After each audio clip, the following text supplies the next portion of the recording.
Hi, this is Usha. Welcome to Rathod's IAS classes. Today in this lecture, we are going to discuss some of the news items that appeared in today Hindus newspaper dated 29th May 2021. In this lecture, we are going to discuss 7 topics which are very much relevant to UPSC. So let's get started with our discussion and let us see first topic. Title says government puts off decision on tax relief for COVID-19 supplies. So this article mainly talking about tax relief for this COVID-19 supplies. So for example, to treat this COVID-19, we need oxygen, we need vaccines, and as well as we need some essential medical supplies.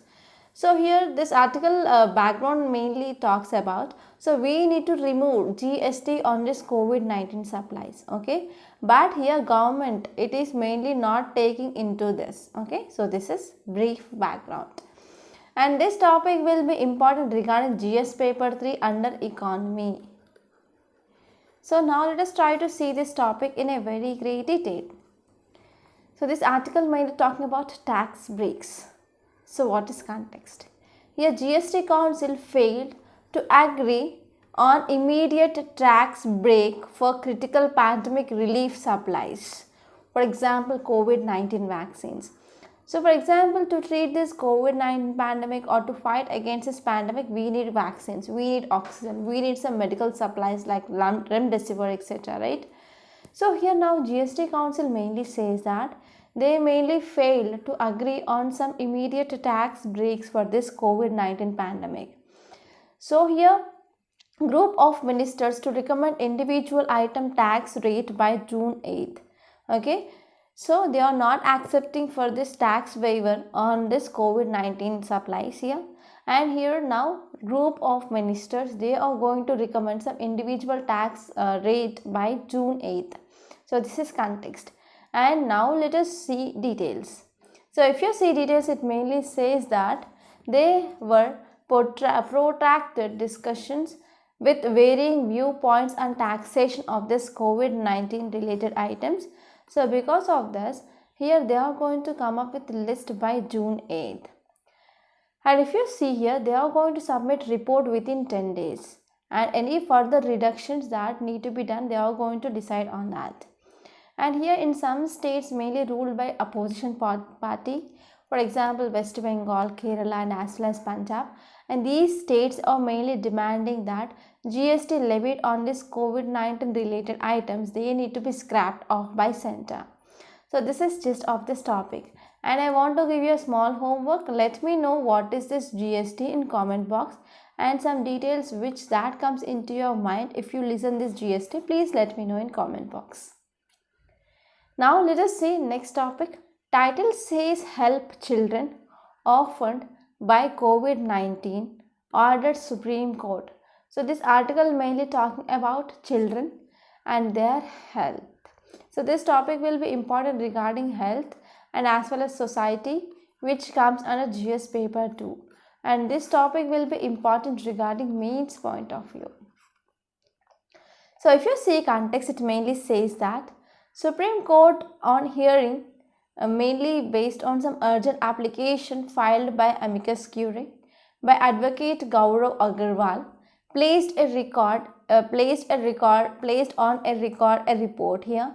So here what happened here, Advocate Gaurav Agarwal, he placed one report that is regarding plight of children during this pandemic, and he mainly went for urgent application for this Supreme Court. So Supreme Court mainly hearing this case. So in this case, Supreme Court gave some important details regarding this. It mainly said that this COVID-19, it is one of precious time. So precious time of children mainly lost as children orphaned and as well as abandoned and also traumatized by this COVID-19 pandemic. So because of this COVID-19 pandemic, many parents, they lost their life. So because of this children, they lost their parents, okay. So because of these children, they need to go for orphanages and as well as they are abandoned because of this COVID-19 pandemic. So because of all these series of events, now children, they are losing their precious time, okay, and they are mainly starving on streets of this large country. So now court ordered district authorities to immediately find out those people and as well as it is responsibility of state to identify those children who are in need of care, and also state needs to provide them some basic needs like food, shelter and clothing. So this is about gist of this article. And now let us see next topic. Title says Kolkata's COVID-19 deaths in 2021 could be 4 times more. So this article mainly talking about COVID-19 deaths in Kolkata. Again, this article will be important regarding health, which comes under GS paper 2. Now let us try to see this topic in a very great detail. So this article mainly focusing on COVID-19 related deaths in Kolkata.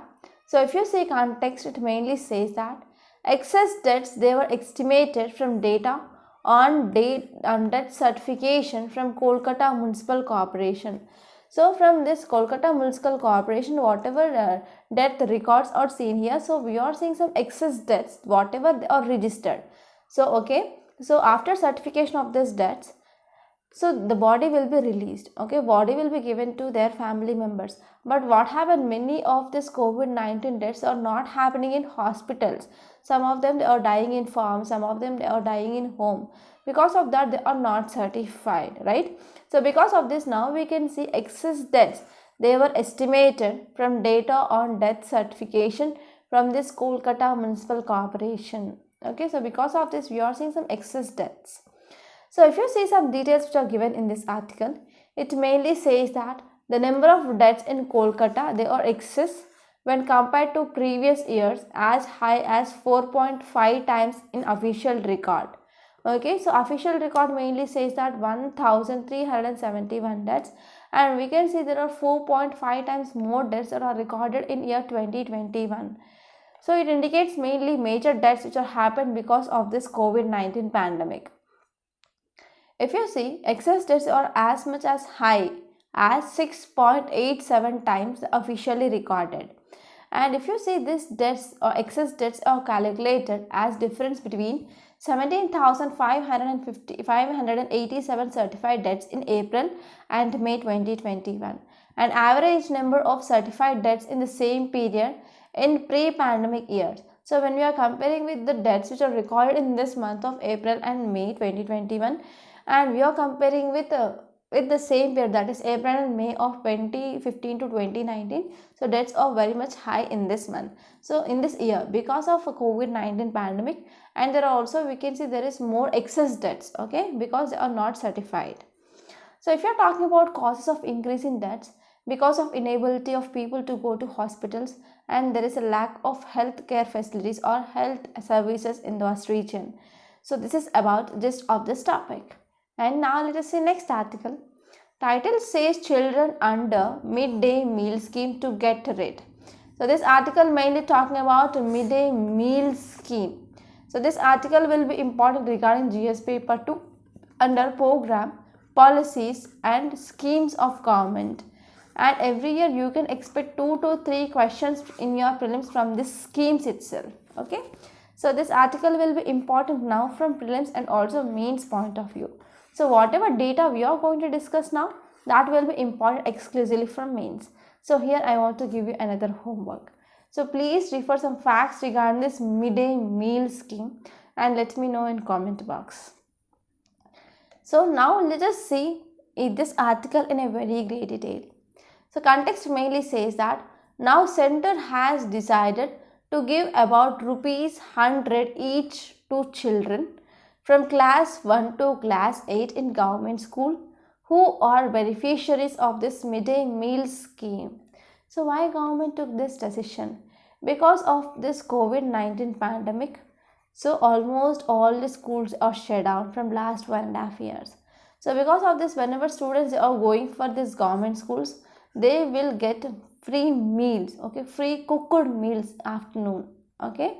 So under this midday meals scheme, so many parents, they will send their children to school mainly to get that food here. So whenever we are providing food also, then it will increases attractiveness of children, and as well as it will increase performance of children, and it will also decrease dropouts too. So these are some important advantages of this midday meals program. So here, because of this shutdown of school, there is no midday meal scheme that is going on, right? So because of the center now decided to give about rupees 100 to each children from class 1 to class 8 who are beneficiaries of this midday meal scheme. So in this context, right to food activities mainly says that this is insufficient to provide nutrition security, because for monthly if we give 100 rupees, then that means on average per day it is just 3.3 rupees only. So it is it sufficient? So if you take 3 rupees to shop, you will not get one 5-star chocolate or one Dairy Milk chocolate too. So because of this, right to food activist mainly says that it is insufficient to provide nutrition security for children. And if you see details, it mainly says that money of rupees 1200 crore, that is in total, that will be given to about 11.8 crore children through direct benefit transfer as one time payment.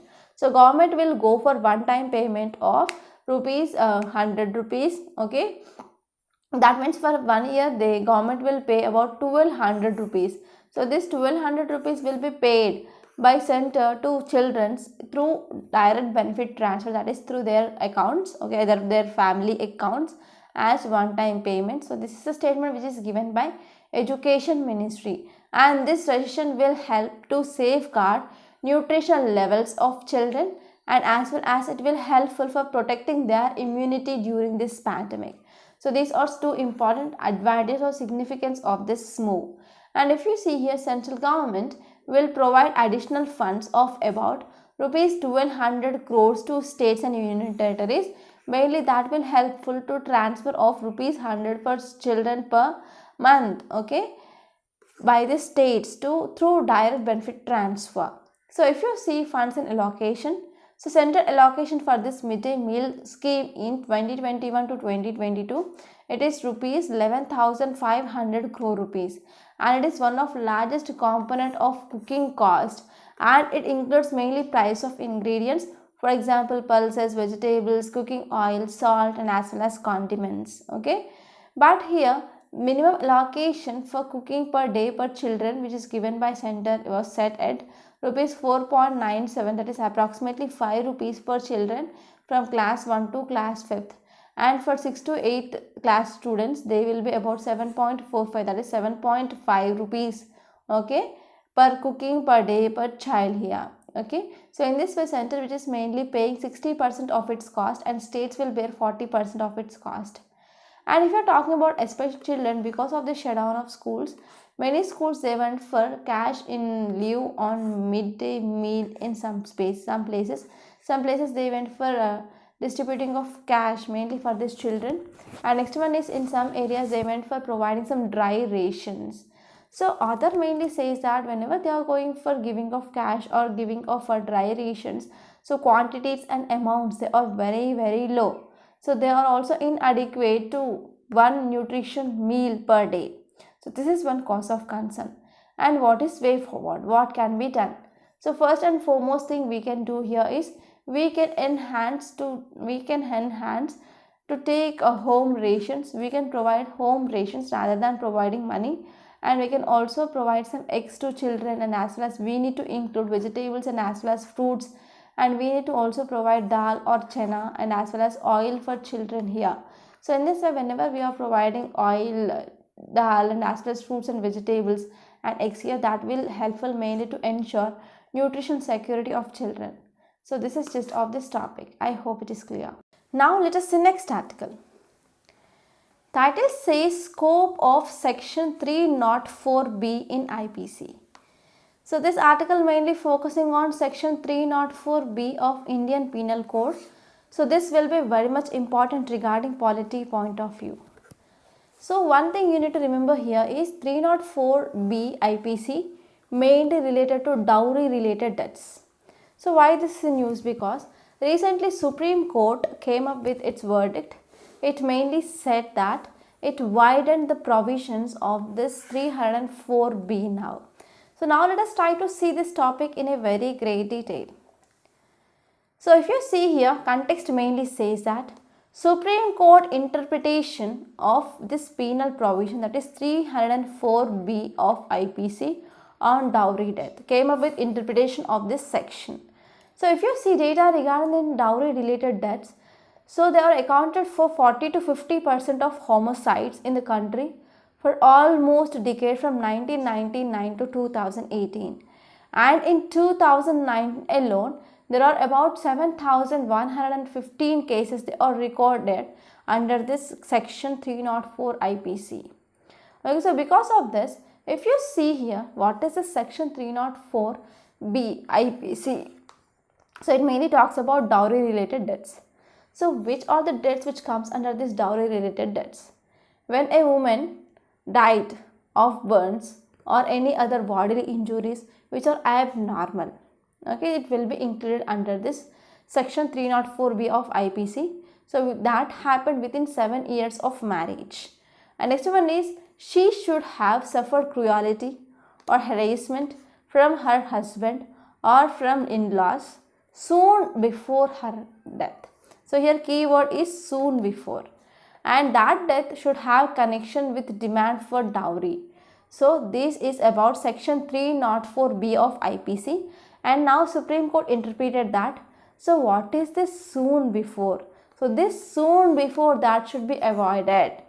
So because of this, it widened this section 304B of IPC, because soon before they did not mean immediately before, because here there are different types of deaths we can see here, right? So spectrum of cruelty, it is quite varied. It can be ranged from physical or verbal or even emotional, and sometimes we can see factum of cruelty or harassment, which also differs from case to case here. So because of this, there is no straight jacket formula to define what is exact phrase that is soon before. Okay, so because of this, Supreme Court said that we need to avoid this soon before. So this is just on this topic. Now let us say next topic. Title says France and the Rwandan genocide. So this article mainly talking about Rwandan genocide, and this article mainly talking about France's role in this Rwandan genocide. So to understand this, you need to know which are the people who live in this Rwanda. Rwanda, there are mainly two groups of people, that is Hutus and next one is Tutsi. Hutus are majority and Tutsi are minority people. So there is conflict between these two groups in Rwanda. Finally, that led to genocide. So now let us try to see this topic in a very great detail. So this will be important regarding international relation point of view, which comes under GS paper 2, and this topic will be exclusively important from mains. So from prelims, what is important? You need to look map of this Rwanda for your prelims. Okay, so now let us see this article. First let us see map. So here we have Rwanda. Rwanda mainly bordered by Democratic Republic of Congo. So recently we saw this Democratic Republic of Congo in news. So let me know why. Because of volcano. So let me know name of that volcano. And next one is it also bounded by Burundi, Tanzania and Uganda. Okay, so this is about geography, and you have to know which are these water bodies are present, and let me know in comment box which was this name of this water bodies present here. So now let us talk about this Rwandan genocide. First let us see context. So if you see context, it mainly says that French president asked for forgiveness for French president's role or French role in country's role in 1994's Rwandan massacre. So in 1994 Rwandan massacre, French played an important role. So for this, France president asked for forgiveness. So in this Rwandan massacre, about 8 lakh people, they mostly ethnic Tutsis, they were killed here. So now let us say some background and let us try to understand what is this Rwandan genocide. So Rwanda mainly contains two groups of people. First one is Hutu, second one is Tutsis. Hutus are majority people and Tutsis are minority. So between these two group of people, there was a troublesome relationship in Rwanda, and this relationship mainly goes back to German, Belgian colonial period. And colonialists, they ruled this Rwanda through Tutsi monarchy here, and these Tutsis, they were appointed as local administrative chiefs. And these Tutsis enjoyed relatively better education and as well as employment opportunities than compared to that of these Hutus. and finally that led to widespread resentment among majority Hutus. And in 1959, Rwanda saw violent riots which are mainly led by Hutus. So in this Rwandan violence, many people killed, many people they displaced. Okay, that led to mainly growing of violence. So Belgian authorities they handed over power to Hutu elite. Okay, and at that time, king that was Kigali V, he fled to other countries. So later on in 1960s, elections held in this Rwanda, and these elections mainly organized by Belgians. So Hutu parties they gained control of nearly all local communities. Earlier it was under control of Tutsis. Now Hutus took control over that local communities. And in 1961, Hutu leader declared Rwanda as an autonomous republic, and finally country became independent. So Hutus who already fled to other countries, they formed armed insurgencies and they formed Rwandan Patriotic Front. In 1994, this crisis escalated in 1990s when this Rwandan Patriotic Front led by Paul and the current president he grew in strength, and as well as he posed a serious challenge. And here Rwandan government has backed up by France, and as well as there is defense ties with Israel with Rwanda. So in 1993 they forced to sign a peace agreement with this RPF front which is led by Tutsis. And in 1994 Falcon 50 jet carrying president of Rwanda was shot down. So here this Hutus mainly blamed RPF for shooting down of this Falcon 50 jet. And finally again violence erupted in Rwanda. So important aim of this violence here to eliminate entire Tutsi communities, and they went for hunting down of these Tutsis. And Hutus came up with a campaign. So name of that campaign is killing at a pace of at least 8,000 people a day. And after killing, those bodies are dumped into near Borongo river here, and fans also backed this Hutu government. So thousands were slain, killed, okay, and whoever they went to take refuge in churches also they were killed, because these church fathers they are mainly supporting this Hutu government, okay. And finally killings they came to an end after this RPF captured Kigali and toppled this Hutu campaign, and finally this RPF put an end to this Hutu campaign. So this is about Rwandan genocide. I hope it is clear. Now let us see next article. So before seeing next article, I want to make a small announcement on this platform. If you want to clear UPSC 2022, we came up with one excellent, highly beneficial and also highly economical course, that is current affairs package along with mains answer writing practice. So how this course will be useful? So one thing you need to remember here is before entering into examination hall, you need to know at least 1.5 years current affairs. And this is exactly right time to join this course to cover this 1.5 years current affairs in a comprehensive manner. And why you need to focus on this current affairs? Because if you see in either prelims or mains or even in interview, you can expect questions from this current affairs. So mastering of current affairs, it is very important to clear UPSC.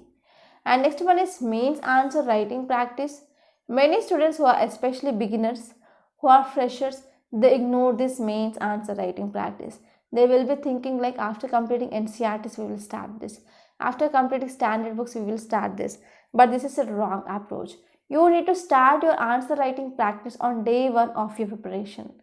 And in this course we are mainly focusing on how to improve your answer writing skills.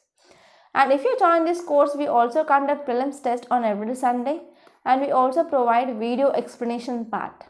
So in this way, this course which is designed as per demand of UPSC. So finally, I want to say one thing. Please don't take this course as a choice. Try to join this course as soon as possible and achieve your dream of clearing UPSC. For further details, link which is given in description box, so please visit that once. And next one is, if you want to talk to me directly regarding this course, you can call to this number 8074765513. Okay. 8074765513. So to this number you can call and you can talk to me. And now let's come back and let us say next article. Title says timely windfall. So this article appeared in Hindu newspaper, I think so 5 or 6 days back, and now editorial appeared. So whenever any topic which is important, we can get editorial for sure. So if at all we miss that topic in our daily analysis, so in our editorials we are not going to miss anything. Okay. So this article mainly talking about RBI transfer of excess money to government. So this article will be important regarding GS paper 3, which comes under economy. So what is important regarding our UPSC point of view, we are going to discuss that. So now first let us see context. Here RBI will transfer surplus of rupees 99,122 crore to government for 9-month accounting period which ended in March 31st. So in March 31st we know the financial year completed. So because of this, whatever excess money which is present with RBI, so it is going to transfer about 99,122 crore to government. So this is context. And bank also decided to maintain contingency risk buffer at 5.5%. That means here RBI also need to give salaries and RBI also having some expenditure, right? So mainly to maintain that or to keep in pace, it also going to maintain contingency risk buffer of 5.5%. And if you see significance of this move, transfer will mainly help government finances as country battles a furious and second corona waves. And if you see here, as we know that because of this COVID-19 pandemic, we went for restrictions, right? We went for lockdowns and we went for night curfews or extending curfews during daytime also. So because of this, all these restrictions we are taking, that led to mainly contraction of our economy. So because of this, whenever money which is transferred from RBI to government, it will be helpful for government to deal with this crisis situation. And if you see about provisions of this transfer, RBI mainly established under RBI Act of 1934, and this act mainly mandates that profits made by the central bank from operations that can be sent to the center. So if you see in RBI it is a mainly manager of its finances, right? So every year RBI also pays dividend to government to help the finances from its surplus or profit. And next one is RBI board. So RBI having a technical committee, and this technical committee mainly headed by V.H. Milligam. So V.H. Milligam committee reviewed the adequacy of reserves and as well as surplus distribution policy, and finally it recommended for higher transfer of about 99,000 crore rupees per center. And if you are talking about RBI earnings, where RBI get money? So first one is returns earned to its foreign currency asset. For example, if it is going for any issuing of bonds or treasury bills or securities, so from this it will also getting its income. And next one is management commission, and as well as interest on holding of local rupee denominated government bonds. So on these government bonds also it will get some income. And next one is expenditure. So RBI also having some expenditure, right? So this expenditure mainly based on like it need to give staff salaries, and as well as it need to maintain building, electricity charges, so and so, right? And next one is it will be also spending on printing of currency notes. So this is about income and expenditure of RBI. So this will be very important from prelims and also mains point of view. And this is gist of this article. And there is one article regarding capitalism. In page number 6, capitalism means, in simply we can say that we are moving towards privatization of everything. For example, if you are going for privatization of manufacturing of this COVID-19 vaccines, so it will be available, whatever vaccines are released by this company, so that will be released at higher rate, because capitalist economy, they are mostly based on this profit motive. They want to get profits. So whenever they want to get profits, they will not the poor people or people in India or any other least developed countries, they will not get vaccines at an affordable or cheap prices whenever we are going for capitalization. So whenever we are seeing there is capitalization, then government need to interfere and government need to buy vaccines from this capitalist manufacturers, and government need to provide those vaccines to people. So this need to be done here rather than going for this capitalist. Whenever we are moving for this socialist, it will be beneficial because socialist motive it is mainly talks about welfare of people. So in this crisis situation, welfare of people which is more important rather than this profit. Okay, so this is just of this article which is given in page number 6. You can go through that once again. So by this we are concluding today. I hope you enjoyed this lecture. Please subscribe to my channel and don't forget to like, share and comment my videos. And don't forget to enroll this current affairs package. Thank you.